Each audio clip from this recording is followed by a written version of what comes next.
ಎಲ್ಲರಿಗೂ ನಮಸ್ಕಾರಗಳು. ತಮಗೆಲ್ಲರಿಗೂ ಸ್ಪರ್ಧಾ ಪವಿತ್ರ ಯೂಟ್ಯೂಬ್ ಕ್ಲಾಸ್ಗೆ ಆತ್ಮೀಯವಾಗಿರ್ತಕ್ಕಂಥ ಸ್ವಾಗತ. ಬನ್ನಿ, ಈ ಸಮಯದಲ್ಲಿ 6ನೇ ತರಗತಿಯ 3ನೇ ಪಾಠ ಆಗಿರ್ತಕ್ಕಂಥ ನಮ್ಮ ಹೆಮ್ಮೆಯ ರಾಜ್ಯ ಕರ್ನಾಟಕದ ಬಗ್ಗೆ ನೋಡಿಕೊಳ್ಳೋಣ. ಅದರಲ್ಲಿ ನಾವು ನಿನ್ನೆಯ ಅವಧಿಯಲ್ಲಿ ಕರ್ನಾಟಕದ 4 ಪ್ರಮುಖ ವಿಭಾಗಗಳಲ್ಲಿ ಬೆಂಗಳೂರು ವಿಭಾಗವನ್ನು ನೋಡಿದೆವು, ಮೈಸೂರು ವಿಭಾಗ, ಬೆಳಗಾವಿ ವಿಭಾಗ ಮತ್ತು ಕಲಬುರಗಿ ವಿಭಾಗದ ಬಗ್ಗೆ ನೋಡಬೇಕಾಗಿದೆ. ಅದರಲ್ಲಿ ಮೈಸೂರು ವಿಭಾಗದ ಬಗ್ಗೆ ಸಹ ಸಂಕ್ಷಿಪ್ತವಾಗಿ ನೋಡಿಕೊಂಡೆವು. ಹಾಗಾದರೆ ಆ ಒಂದು ಮೈಸೂರು ವಿಭಾಗದ ಬಗ್ಗೆ ಈಗ ಸವಿಸ್ತಾರವಾಗಿ ನೋಡಿಕೊಳ್ಳೋಣ. ಹಾಗಾದರೆ ಬನ್ನಿ, ಮೈಸೂರು ವಿಭಾಗದಲ್ಲಿ ನಾವು ಎಲ್ಲಿವರೆಗೆ ನೋಡಿದಪ್ಪ ಅಂದರೆ ಮೈಸೂರಿನ ಒಂದು ಮನೆತನದ ಸ್ಥಾಪಕ ಯಾರಂದರೆ ಯದುರಾಯ ಒಡೆಯರ್ ಅಂತಕ್ಕಂಥವ್ರು ಆಗಿದ್ರು ಅಂತೇಳಿ ನಾನು ನಿನ್ನೆಯಲ್ಲಿ ನೋಡಿಕೊಂಡಿವರು. ಆನಂತರ ಚಿಕ್ಕದೇವರಾಜ ಒಡೆಯರ್ ಅಂತಕ್ಕಂಥವ್ರು ಏನಾಗಿದ್ರಪ್ಪ ಅಂದರೆ ಪ್ರಸಿದ್ಧ ದೊರೆಯಾಗಿದ್ದರು. ಹಾಗಾದರೆ ಈ ಚಿಕ್ಕದೇವರಾಜ ಒಡೆಯರ ನಂತರ ಬಂದಿರತಕ್ಕಂಥ ದೊರೆಗಳು ಏನಾಗಿದ್ರಪ್ಪ ಅಂದ್ರೆ ದುರ್ಬಲರಾಗಿದ್ದರು ಅಂತೇಳಿ ನೋಡ್ತಾ ಇದ್ದೀವಿ. ಈ ಚಿಕ್ಕದೇವರಾಜ ಒಡೆಯರ ನಂತರ ಸಿಂಹಾಸನಕ್ಕೆ ಬಂದಿರತಕ್ಕಂತಹ ಅರಸರು ದುರ್ಬಲರಾಗಿದ್ದರು. ಆ ಸಮಯದಲ್ಲಿ ಸೇನಾಧಿಪತಿಯಾಗಿರ್ತಕ್ಕಂತಹ ಹೈದರಾಲಿ ಏನು ಮಾಡ್ತಾನಪ್ಪ ಅಂದ್ರೆ ಈ ಆಳ್ವಿಕೆಯನ್ನು ನಡೆಸ್ತಾನೆ. ಯಾರೇ ಹೈದರಾಲಿ. ಯಾವಾಗ ಈ ಒಂದು ಮೈಸೂರು ಒಡೆಯರು ಚಿಕ್ಕದೇವರಾಜ ಒಡೆಯರ ನಂತರ ದುರ್ಬಲ ದೊರೆಗಳಾಗಿದ್ರು ನೋಡ್ರಿ, ಆ ಸಮಯದಲ್ಲಿ ಹೈದರಾಲಿ ಏನು ಮಾಡ್ತಾನಪ್ಪ ಅಂದ್ರೆ ಈ ಆಳ್ವಿಕೆಯನ್ನು ತಾನು ಮುಂದುವರಿಸಿಕೊಂಡು ಈ ಆಳ್ವಿಕೆಯನ್ನು ಮುನ್ನಡೆಸ್ಕೊಂಡು ಹೋಗ್ತಾನೆ ಅಂತೇಳಿ ನೋಡ್ತೀವಿ. ಹಾಗಾದರೆ ಅವನು ಮತ್ತು ಅವನ ಮಗ ಟಿಪ್ಪು ಸುಲ್ತಾನು ಸಾಮಾನ್ಯ ಶಕ 1761ರಿಂದ ಸಾಮಾನ್ಯ ಶಕ 1799ರವರೆಗೆ ಈ ಆಡಳಿತವನ್ನು ಅವರು ನಡೆಸಿದರು ಅಂತೇಳಿ ನಾವು ನೋಡ್ತಾ ಇದ್ದೀವಿ. ಹಾಗಾದರೆ ಈ ರೀತಿಯಾಗಿರ್ತಕ್ಕಂಥ ಆಡಳಿತವನ್ನು ಅವರು ನಡೆಸಿದ ನಂತರ ಅದರ ಜೊತೆಗೆ ಅವರು ಸಹ ಏನು ಮಾಡ್ತಾರಪ್ಪ ಅಂದರೆ ಬ್ರಿಟಿಷರ ವಿರುದ್ಧ ಅನೇಕ ಹೋರಾಟಗಳನ್ನು ಸಹ ಹೈದರಾಲಿ ಮತ್ತು ಟಿಪ್ಪು ಸುಲ್ತಾನ್ ಇಬ್ಬರು ಮಾಡಿಕೊಡ್ತಾರೆ. ಹಾಗೆ ಟಿಪ್ಪು ಸುಲ್ತಾನನು ಸಾಮಾನ್ಯ ಶಕ 1799ರಲ್ಲಿ ಏನು ಮಾಡ್ತಾನಪ್ಪ ಅಂದರೆ ಬ್ರಿಟಿಷರ ಜೊತೆಗೆ ಯುದ್ಧದಲ್ಲಿ ಪ್ರಾಣವನ್ನು ಕೊಟ್ಟ ಅಂತಕ್ಕಂಥದ್ದನ್ನು ಸಹ ನಾವು ನೋಡ್ತಾ ಇದ್ದೀವಿ. ಹಾಗಾದರೆ ಇಲ್ಲಿ ನೋಡಿ, ಮೊದಲನೇ ಆಂಗ್ಲೋ ಮೈಸೂರು ಯುದ್ಧ ಅಂತಕ್ಕಂಥದ್ದು ಯಾವಾಗ ನಡೀತು? ಮೊದಲನೇ ಆಂಗ್ಲೋ ಮೈಸೂರು ಯುದ್ಧ ಅಂತಕ್ಕಂಥದ್ದು ಏನು ಮಾಡ್ತದಪ್ಪ ಅಂದರೆ 1767ರಿಂದ ಹಿಡಿದು ಏನು ಮಾಡ್ತದಪ್ಪ ಅಂದರೆ 1767ರಿಂದ ಹಿಡಿದು 1769ರವರೆಗೆ ಏನಾಗ್ತೈತಪ್ಪ ಅಂದ್ರೆ ಈ ಮೊದಲನೇ ಆಂಗ್ಲೋ ಮೈಸೂರು ಯುದ್ಧ ಅಂತಕ್ಕಂಥದ್ದು ಯಾರ ನಡುವೆ ನಡೀತದೆ ಅಂದ್ರೆ ಅದು ಬ್ರಿಟಿಷರು ಮತ್ತು ಹೈದರಾಲಿ ನಡುವೆ ನಡೀತದೆ. ಇನ್ನು ಎರಡನೇ ಆಂಗ್ಲೋ ಮೈಸೂರು ಯುದ್ಧ ಅಂತಕ್ಕಂಥದ್ದು 1780ರಿಂದ ಹಿಡಿದು ಏನು ಮಾಡ್ತದಪ್ಪ ಅಂದ್ರೆ 1784ರವರೆಗೆ ಈ ಒಂದು ಎರಡನೇ ಆಂಗ್ಲೋ ಮೈಸೂರು ಯುದ್ಧ ಅಂತಕ್ಕಂಥದ್ದು ನಡೀತು ಅಂತಕ್ಕಂಥದ್ದನ್ನು ಸಹ ನಾವು ನೋಡ್ತಾ ಇದ್ದೀವಿ. ಇದು ಒಂದನೇ ಆಂಗ್ಲೋ ಮೈಸೂರು ಯುದ್ಧ ಏನಾಯ್ತಪ್ಪ ಅಂದ್ರೆ 1767ರಿಂದ 1769ರವರೆಗೆ ಯುದ್ಧ ನಡೆಯಿತು. ಎರಡನೇ ಆಂಗ್ಲೋ ಮೈಸೂರು ಯುದ್ಧದಾಗ ಇದು ಸಹ ಏನಪ್ಪ ಅಂದ್ರೆ ಎರಡನೇ ಆಂಗ್ಲೋ ಮೈಸೂರು ಯುದ್ಧ ಅಂತಕ್ಕಂಥದ್ದು 1780ರಿಂದ 1784ರವರೆಗೆ ನಡೀತದೆ. ಇನ್ನು ಮೂರನೇ ಆಂಗ್ಲೋ ಮೈಸೂರು ಯುದ್ಧ ತಂದಾಗ 1790ರಿಂದ ಹಿಡಿದು ಏನು ಮಾಡ್ತದಪ್ಪ ಅಂದರೆ 1792ರವರೆಗೆ ಈ ಒಂದು ಮೂರನೇ ಆಂಗ್ಲೋ ಮೈಸೂರು ಯುದ್ಧ ನಡೀತದೆ. ಇನ್ನು ನಾಲ್ಕನೇ ಆಂಗ್ಲೋ ಮೈಸೂರು ಯುದ್ಧ ಅಂದಾಗ ನಾವು ನೋಡುವಾಗ 1799ರಲ್ಲಿ ಇದೇನು ಮಾಡ್ತದಪ್ಪ ಅಂದ್ರೆ 1799ರಲ್ಲಿ ಈ ಒಂದು ಏನಪ್ಪ ಅಂದರೆ ನಾಲ್ಕನೇ ಆಂಗ್ಲೋ ಮೈಸೂರು ಯುದ್ಧ ಅಂತಕ್ಕಂಥದ್ದು ಹೀಗೆ ಏನಪ್ಪ ಅಂದ್ರೆ 4 ಆಂಗ್ಲೋ ಮೈಸೂರು ಯುದ್ಧಗಳು ನಡೆದವು. ಆ 4 ಆಂಗ್ಲೋ ಮೈಸೂರು ಯುದ್ಧಗಳು ಬ್ರಿಟಿಷರು ಮತ್ತು ಏನಪ್ಪ ಅಂದ್ರೆ ಈ ಹೈದರಾಲಿ ಮತ್ತು ಟಿಪ್ಪು ಸುಲ್ತಾನ್ ನಡುವೆ ನಡೀತು.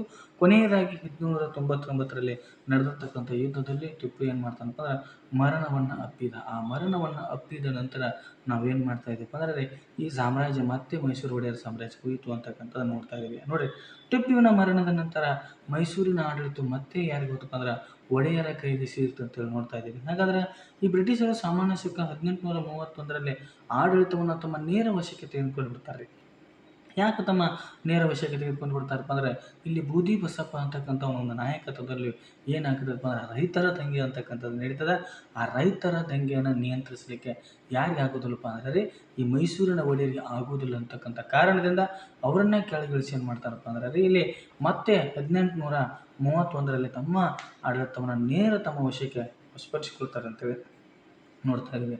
ಆದರೆ ಸಾಮಾನ್ಯ ಶಕ 1881ರಲ್ಲಿ ಮತ್ತೆ ಆಳ್ವಿಕೆಯನ್ನು ಒಡೆಯರ ವಂಶಕ್ಕೆ ನೀಡಿದರು ಅಂತೇಳಿ ನೋಡ್ತಾ ಇದ್ದೀವಿ. 1831ರಿಂದ 1881ರವರೆಗೆ ಯಾರು ಮಾರ್ಕ್ ಕಬ್ಬಣ್ಣ, ಬೋರಿಂಗ, ಹೌದಲ್ರಿ, ಅನಂತರ ಏನಪ್ಪ ಅಂದರೆ ಗೋಡವಾನ್ ಅಂತಕ್ಕಂತಹ ಈ ಕಮಿಷನರ್ಗಳ ಆಳ್ವಿಕೆಯನ್ನು ಮಾಡಿ ಕೊನೆಯದಾಗಿ ಗೋಡವಾನ್ ಅವರ ಒಂದು ನೇತೃತ್ವದಲ್ಲಿ ಈ ಒಂದು ಏನಪ್ಪ ಅಂದ್ರೆ ಮೈಸೂರ ಒಂದು ಆಡಳಿತವನ್ನು ಮತ್ತೆ ನಮ್ಮ ಬ್ರಿಟಿಷರು ಏನು ಮಾಡ್ತಾರಪ್ಪ ಅಂದ್ರೆ ಮೈಸೂರು ಅರಸರಿಗೆ ಕೊಟ್ಟು ಬಿಡ್ತಾರೆ. ಆ ಸಮಯದಲ್ಲಿ 20ನೇ ಶತಮಾನದ ಆದಿ ಭಾಗದಲ್ಲಿ ನಾಲ್ವಡಿ ಕೃಷ್ಣರಾಜ ಒಡೆಯರ ಆಡಳಿತದಲ್ಲಿ ಅನೇಕ ಜನಪರ ಕಾರ್ಯಗಳಾದವು ಅಂತ ನೋಡ್ತೇವೆ. ಯಾವಾಗ ಈ ಆಡಳಿತವನ್ನು ನಾಲ್ವಡಿ ಕೃಷ್ಣರಾಜ ಒಡೆಯರಿಗೆ ಕೊಟ್ಟು ನೋಡ್ರಿ, ಅವಾಗ ಆ ಆಡಳಿತವನ್ನು ಅವರು ನಡೆಸ್ಕೊಂಡು ಹೋಗ್ತಾರೆ ಅಂತ ನೋಡ್ತಾ ಇದ್ದೀವಿ.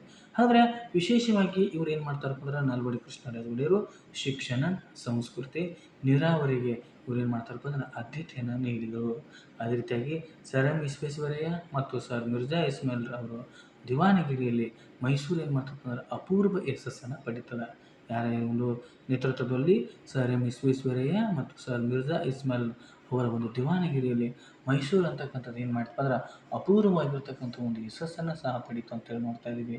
ಆನಂತರ ಸಾಮಾನ್ಯ ಶಕ 1947ರಲ್ಲಿ ನಮ್ಮ ದೇಶಕ್ಕೆ ಸ್ವಾತಂತ್ರ್ಯ ಬಂತು ನೋಡ್ರಿ, ಆವಾಗ ಮೈಸೂರು ಸಂಸ್ಥಾನ ಅಂತಕ್ಕಂಥದ್ದು ಭಾರತದ ಗಣರಾಜ್ಯದಲ್ಲಿ ವಿಲೀನಗೊಂಡಿತ್ತು. 1947ರಲ್ಲಿ ಮೈಸೂರು ಚಲೋ ಅಂತಕ್ಕಂಥ ಚಳವಳಿಯ ಮೂಲಕ ಏನು ಮಾಡ್ತಾರಪ್ಪ ಅಂದ್ರೆ ಮೈಸೂರನ್ನು ಏನು ಮಾಡ್ತಾರೆ ನಮ್ಮ ಭಾರತದಲ್ಲಿ ವಿಲೀನಗೊಳಿಸಿದ್ರು ಅಂತೇಳಿ ನೋಡ್ತಾ ಇದ್ದೀವಿ. ಅಂದ್ರೆ ಮತ್ತೆ ನಾವು ಇದ್ರ ಬಗ್ಗೆ ಇನ್ನಷ್ಟು ವಿವರಣೆ ನೋಡುವಾಗ ಈ ವಿಭಾಗದ ನೋಡ್ರಿ, ಯಾವ ವಿಭಾಗದ ಮೈಸೂರು ವಿಭಾಗದ ಬೇರೆ ಬೇರೆ ಜಿಲ್ಲೆಗಳಲ್ಲಿ ನಾವೇನು ಮಾಡ್ತಪ್ಪ ಅಂದ್ರೆ ವಿವಿಧ ರಾಜ್ಯ ಮನೆತನಗಳು ಏನು ಮಾಡ್ತಪ್ಪ ಅಂದ್ರೆ ಆಳ್ವಿಕೆಯನ್ನು ನಡೆಸಿದ್ದನ್ನು ಸಹ ನಾವೇನು ಮಾಡ್ತಾ ಇದ್ದಾರೆ ನೋಡ್ತಾ ಇದ್ದೀವಿ. ಆಳ್ವಿಕೆಯನ್ನು ನಡೆಸಿದ್ದು. ಹಾಗಾದರೆ ಅಲ್ಲಿ ಕೊಡಗು ಪ್ರದೇಶದಲ್ಲಿ ಅನೇಕ ರಾಜ್ಯ ಮನೆತನಗಳು ಏನು ಮಾಡ್ತಪ್ಪ ಅಂದ್ರೆ ಆಡಳಿತವನ್ನು ನಡೆಸ್ತಾವ. ಹಾಗಾದ್ರೆ ನೋಡ್ರಿ, ನಾವು ಹಾಲೇರಿ ಮನೆತನವು ಏನು ಮಾಡ್ತಾ ಇತ್ತಪ್ಪ ಅಂದ್ರೆ ರೀ 17ನೇ ಶತಮಾನದಲ್ಲಿ ತನ್ನ ಒಂದು ಆಳ್ವಿಕೆಯನ್ನು ಸ್ಥಾಪಿಸಿತ್ತು ಅಂತೇಳಿ ನೋಡ್ತಾ ಇದ್ದೀವಿ. ಹಾಲೇರಿ ಮನೆತನ ತನ್ನ ಒಂದು ಏನು ಮಾಡ್ತಾ ಅಂದ್ರೆ ಆಳ್ವಿಕೆಯನ್ನು ಸ್ಥಾಪಿಸಿತ್ತು ಅಂತೇಳಿ ನೋಡ್ತಾ ಇದ್ವಿ. ಅದೇ ರೀತಿಯಾಗಿ ನಾವು ನೋಡುವಾಗ ಬಿದನೂರು ಅಂತಕ್ಕಂಥದ್ದು ಸಹ ಏನು ಮಾಡ್ತಿತ್ತಪ್ಪ ಅಂದರೆ ಅದು ಸಹ ಬಿದನೂರು ಈ ಒಂದು ಮೈಸೂರು ಒಡೆಯರ ಕಾಲದಲ್ಲಿ ಅದು ಒಂದು ರಾಜಧಾನಿಯಾಗಿತ್ತು ಅಂತಕ್ಕಂಥದ್ದನ್ನು ಸಹ ನೋಡ್ತಾ ಇದ್ದೀವಿ. ಹಾಗಾದರೆ ನೆಕ್ಸ್ಟ್ ನಾವು ನೋಡುವಾಗ ಹಾಲೇರಿ ಅರಸರಲ್ಲಿ ಏನಾಗ್ತಿತ್ತಪ್ಪ ಅಂದರೆ ಹಾಲೇರಿ ಅರಸರಲ್ಲಿ ನಾವು ಯಾರನ್ನು ನೋಡ್ತಾ ಇದ್ದೀವಪ್ಪ ಅಂದರೆ ದೊಡ್ಡ ವೀರಪ್ಪ ಅಂತಕ್ಕಂಥವನು ಪ್ರಸಿದ್ಧನಾಗಿರ್ತಕ್ಕಂಥ ದೊರೆಯಾಗಿದ್ದ. ಹಾಲೇರಿ ಅರಸರಲ್ಲಿ ಯಾರೇ ದೊಡ್ಡ ವೀರಪ್ಪ ಅಂತಕ್ಕಂಥವನು ಪ್ರಸಿದ್ಧ ದೊರೆಯಾಗಿದ್ದ. ಆ ನಂತರ ನೋಡಿ ಚಿಕ್ಕ ವೀರರಾಜ ಅಂತಕ್ಕಂಥವನು ಸಹ ಏನು ಮಾಡ್ತಾನಪ್ಪ ಅಂದರೆ ಚಿಕ್ಕ ವೀರರಾಜ ಅಂತಕ್ಕಂಥವನು ಕೊನೆಯ ಅರಸನಾಗಿದ್ದ ಅಂತಕ್ಕಂಥದ್ದನ್ನು ಸಹ ನಾವು ನೋಡ್ತಾ ಇದ್ದೀವಿ. ಅನಂತರ ಇವನು ದುರ್ಬಲನಾಗಿದ್ದ. ಯಾರೇ ಚಿಕ್ಕ ವೀರರಾಜ, ಅವನು ಏನಪ್ಪ ಅಂದ್ರೆ ಹಾಲೇರಿ ಮನೆತನದ ನೋಡ್ರಿ, ಹಾಲೇರಿ ಅರಸರಲ್ಲಿ ದೊಡ್ಡ ವೀರಪ್ಪ ಅಂತಕ್ಕಂಥವನು ಪ್ರಸಿದ್ಧ ದೊರೆಯಾಗಿದ್ದ. ಚಿಕ್ಕ ವೀರರಾಜ ಏನಾಗಿತ್ತು ಅಂದರೆ ಕೊನೆಯ ಅರಸನಾಗಿದ್ದ. ಇವನು ದುರ್ಬಲನಾಗಿದ್ದ. ಇದನ್ನು ಬಳಸಿಕೊಂಡಿರ್ತಕ್ಕಂತಹ ಬ್ರಿಟಿಷರು ಏನು ಮಾಡ್ತಾರಪ್ಪ ಅಂದರೆ ಇದನ್ನು ಬಳಸಿಕೊಂಡ ಬ್ರಿಟಿಷರು ಆಡಳಿತವನ್ನು ಏನು ಮಾಡ್ತಾರಪ್ಪ ಅಂದ್ರೆ ತಮ್ಮ ವಶಕ್ಕೆ ಏನು ಮಾಡ್ತಾರಪ್ಪ ಅಂದ್ರೆ ತೆಗೆದುಕೊಂಡು ಬಿಟ್ಟರು ನೋಡ್ರಿ. ಆವಾಗ ಹಾಲೇರಿ ಮನೆತನದ ಚಿಕ್ಕ ವೀರರಾಜ ದುರ್ಬಲನಾಗಿದ್ದು ನೋಡ್ರಿ, ಆವಾಗ ಬ್ರಿಟಿಷರು ಏನು ಮಾಡ್ತಾರಪ್ಪ ಅಂದ್ರೆ ಆಡಳಿತವನ್ನು ತಮ್ಮ ವಶಕ್ಕೆ ತೆಗೆದುಕೊಂಡು ಬಿಡ್ತಾರೆ. ಆ ನಂತರ ನೋಡ್ರಿ ಸ್ವಾತಂತ್ರ್ಯ ನಂತರ ಸಹ ಏನಾಗತ್ತೆ ಕೊಡಗು ಪ್ರತ್ಯೇಕವಾಗಿರ್ತಕ್ಕಂಥ ರಾಜ್ಯವಾಗಿತ್ತು. ಆದರೆ ಸಾಮಾನ್ಯ ಶಕ 1956ರಲ್ಲಿ ಅದು ಏನಾಗ್ತಪ್ಪ ಅಂದ್ರೆ ಕರ್ನಾಟಕದಲ್ಲಿ ವಿಲೀನಗೊಂಡಿತ್ತು. ನೋಡ್ರಿ, ಕೊಡಗು ಅಂತಕ್ಕಂಥ ಒಂದು ಪ್ರದೇಶ ಕರ್ನಾಟಕದಲ್ಲಿ ಯಾವಾಗ ವಿಲೀನಗೊಂಡಿತ್ತು ಅಂದಾಗ ಅದು 1956ರಲ್ಲಿ ನೋಡ್ತಾ ಇದ್ದೀವಿ. ಹಾಗಾದರೆ ಇಲ್ಲಿ ಕೆಳದಿ ಸಂಸ್ಥಾನ ಅಂತಕ್ಕಂಥದ್ದನ್ನು ನೋಡುವಾಗ ಈ ಕೆಳದಿ ಸಂಸ್ಥಾನ ಅಂತಕ್ಕಂಥದ್ದು ಮತ್ತೊಂದು ರಾಜಮನೆತನವಾಗಿದೆ. ಕೆಳದಿ ಸಂಸ್ಥಾನ ಅಂತಕ್ಕಂಥದ್ದು ಏನಾಗಿದೆ, ಮತ್ತೊಂದು ರಾಜಮನೆತನವಾಗಿದೆ. ಆನಂತರ ಉಳ್ಳಾಲದ ರಾಣಿ ಆಗಿರ್ತಕ್ಕಂಥ ಅಬ್ಬಕ್ಕ ರಾಣಿ ಪೋರ್ಚುಗೀಸರ ವಿರುದ್ಧ ಹೋರಾಡಿದರು ಇರತಕ್ಕಂಥದ್ದನ್ನು ಸಹ ನಾವಿಲ್ಲಿ ನೋಡ್ತಾ ಇದ್ದೀವಿ. ನೋಡ್ರಿ, ಯಾರು ವಿರುದ್ಧ? ಪೋರ್ಚುಗೀಸರ ವಿರುದ್ಧ ಹೋರಾಡಿದನ್ನು ಸಹ ನಾವು ಏನು ಮಾಡ್ತಾ ಇದ್ದೀವಿ. ಯಾರು ಹೋರಾಡಿದರು? ರಾಣಿಯಾಗಿರ್ತಕ್ಕಂತಹ ಅಬ್ಬಕ್ಕ ರಾಣಿ. ಅಬ್ಬಕ್ಕ ರಾಣಿ ಏನು ಮಾಡ್ತಾರಪ್ಪ ಅಂದ್ರೆ ಪೋರ್ಚುಗೀಸರ ವಿರುದ್ಧ ಹೋರಾಡಿದರು ಅಂತ ನೋಡ್ತೀವಿ. ಅದೇ ರೀತಿಯಾಗಿ ಕರ್ನಾಟಕದ ಕರಾವಳಿ ಪ್ರದೇಶವನ್ನು ನಾವು ಏನಂತ ಕರಿತೀವಿ ಅಂದ್ರೆ ತುಳುನಾಡು ಅಂತ ಕರಿತಾ ಇದ್ದೀವಿ. ನೋಡ್ರಿ ಏನಂತ ಕರಿತಾ ಇದ್ದಾಗ ಕರ್ನಾಟಕದ ಕರಾವಳಿ ಪ್ರದೇಶನ ತುಳುನಾಡು. ಅದೇ ರೀತಿಯಾಗಿ ದಕ್ಷಿಣ ಕನ್ನಡ ಮತ್ತು ಉಡುಪಿ ಜಿಲ್ಲೆಗಳನ್ನು ಒಳಗೊಂಡ ತುಳುನಾಡಲ್ಲಿ 7ನೇ ಶತಮಾನದಿಂದ ಹಿಡಿದು 14ನೇ ಶತಮಾನದವರೆಗೆ ಯಾವ ಮನೆತನದ ಅರಸರು ಆಳ್ವಿಕೆ ನಡೆಸಿದ್ದಾರೆ ಅಂದರೆ ಅಳುಪ ಮನೆತನದ ಅರಸರು ಆಳ್ವಿಕೆ ನಡೆಸ್ತಾರೆ. ನೋಡ್ರಿ, ಯಾವುದನ್ನ ಈ ನಮ್ಮ ಕರ್ನಾಟಕದ ಕರಾವಳಿ ಪ್ರದೇಶವನ್ನು ತುಳುನಾಡು ಅಂತ ಕರಿತಾ ಇದ್ರು. ಹಾಗಾದರೆ ಈ ಸಮಯದಲ್ಲಿ ನಾವು ದಕ್ಷಿಣ ಕನ್ನಡ ಮತ್ತು ಉಡುಪಿ ಜಿಲ್ಲೆಗಳನ್ನು ಒಳಗೊಂಡಂಥ ಈ ತುಳುನಾಡಲ್ಲಿ ದಕ್ಷಿಣ ಕನ್ನಡ ಮತ್ತು ಉಡುಪಿ ಜಿಲ್ಲೆಗಳನ್ನು, ಅದೇ ರೀತಿಯಾಗಿ ಇವುಗಳನ್ನು ಒಳಗೊಂಡಿರ್ತಕ್ಕಂತಹ ತುಳುನಾಡಲ್ಲಿ 7ನೇ ಶತಮಾನದಿಂದ 14ನೇ ಶತಮಾನದವರೆಗೆ ಅಳುಪ ಮನೆತನದ ಅರಸರು ಏನು ಮಾಡ್ತಾರಪ್ಪ ಅಂದರೆ ಆಳ್ವಿಕೆಯನ್ನು ನಡೆಸಿದರು ಅಂತೇಳಿ ನೋಡ್ತಾ ಇದ್ದೀವಿ. ಅಷ್ಟೇ ಅಲ್ಲದೆ ಬೇರೆ ಬೇರೆ ಕಾಲಘಟ್ಟಗಳಲ್ಲಿ ಏನು ಮಾಡ್ತಪ್ಪ ಅಂದ್ರೆ ಉದ್ಯಾವರ, ಮಂಗಲಪುರ, ಹುಂಚ ಮತ್ತು ಬನವಾಸಿಗಳು ಸಹ ಏನಾಗಿದ್ದಪ್ಪ ಅಂದ್ರೆ ಅಳುಪರ ರಾಜಧಾನಿಗಳಾಗಿದ್ದವು ನೋಡ್ರಿ. ಅಳುಪರ ರಾಜಧಾನಿಗಳು ಕೆಳಗಿನಗಳಲ್ಲಿ ಯಾವುದಾಗಿಲ್ಲ ಅಂತ ಪ್ರಶ್ನೆ ಕೇಳ್ಬೋದು. ಹಾಗಾದ್ರೆ ಅಳುಪರ ರಾಜಧಾನಿ ಉದ್ಯಾವರ, ಮಂಗಲಪುರ, ಆಮೇಲೆ ಹುಂಚ ಮತ್ತು ಬನವಾಸಿಗಳು ಏನಾಗಿದ್ದಪ್ಪ ಅಂದ್ರೆ ಅಳುಪರ ರಾಜಧಾನಿಗಳಾಗಿದ್ದವು ಅಂತಕ್ಕಂಥದ್ದನ್ನು ಸಹ ನಾವು ನೋಡ್ತಾ ಇದ್ದೀವಿ.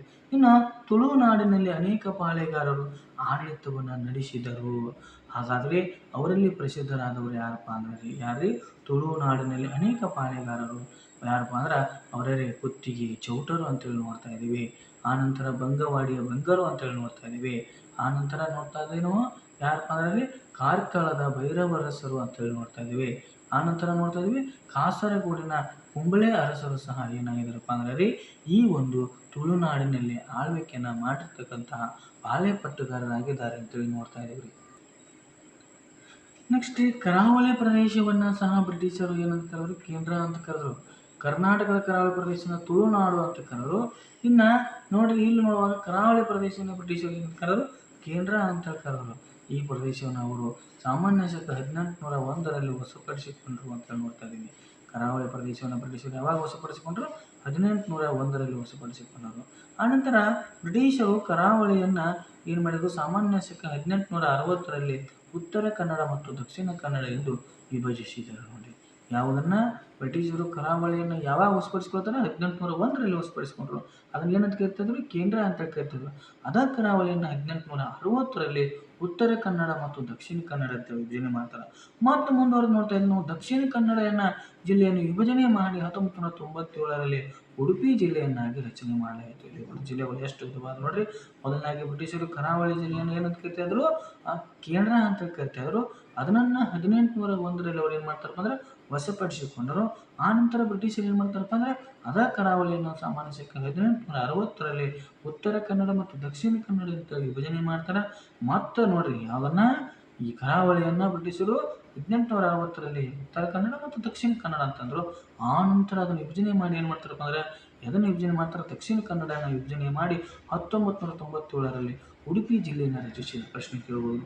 ಕರ್ನಾಟಕದ ಕರಾವಳಿಯ ಪ್ರಮುಖ ಜಿಲ್ಲೆಗಳು ಯಾವ ಅಂದಾಗ ಅದು ಉತ್ತರ ಕನ್ನಡ, ದಕ್ಷಿಣ ಕನ್ನಡ ಮತ್ತು ಉಡುಪಿ ಅಂತಕ್ಕಂಥದ್ದು ನೋಡ್ತಾ ಇದ್ದೀವಿ. ಹಾಗಾದ್ರೆ ಇಲ್ಲಿ ನೋಡುವಾಗ ನಾವು ಏನ್ರಿ ಕರಾವಳಿಯನ್ನು 1801ರಲ್ಲಿ ಬ್ರಿಟಿಷರು ವಶಪಡಿಸಿಕೊಂಡು ಕೇಂದ್ರ ಅಂತ ಕರೆದ್ರು.